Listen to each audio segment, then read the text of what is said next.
It was a perfect day for flying off the frozen lake near my house, and I made the most of it. Starting out in the morning, I flew my retro Gnome high start glider.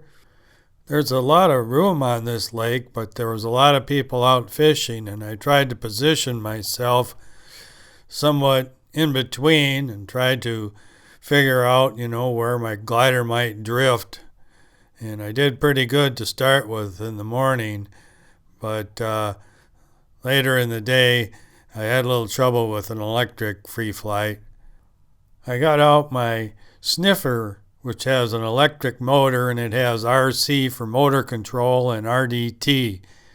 I've thought I could fly it in some really small places, but you really need a fair amount of room, even if you do have RDT.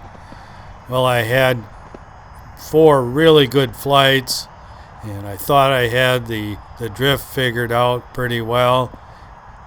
But then I changed batteries and made one more flight with the new battery, and wouldn't you know it, started drifting towards the shore where there were some trees.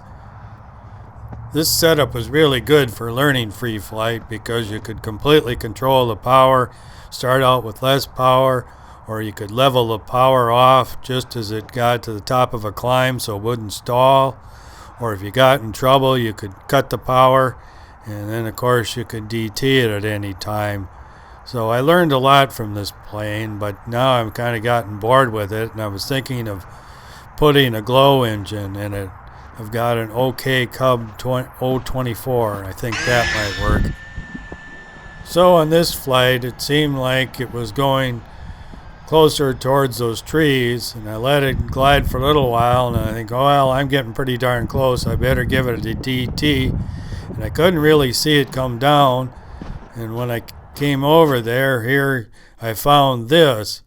Well, first I thought it hit a tree, but now I'm thinking maybe the stab had come off and it tumbled down, and that's what broke the wing. I don't know.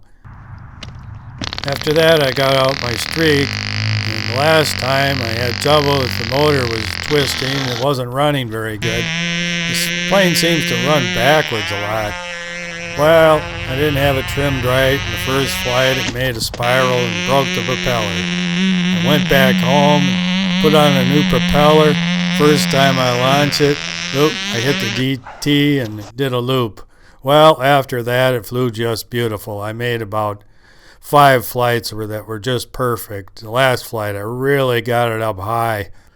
So I went and had some dinner, and then I came back in the evening, and I see the young people are hanging out in the trees again in their hammocks. Well, I flew my AMA Beta for probably about 10 minutes and had some pretty nice flights. I put up to 1,000 turns in it. It doesn't get super high, but it cruises along real nice. So it was a wonderful day all in all.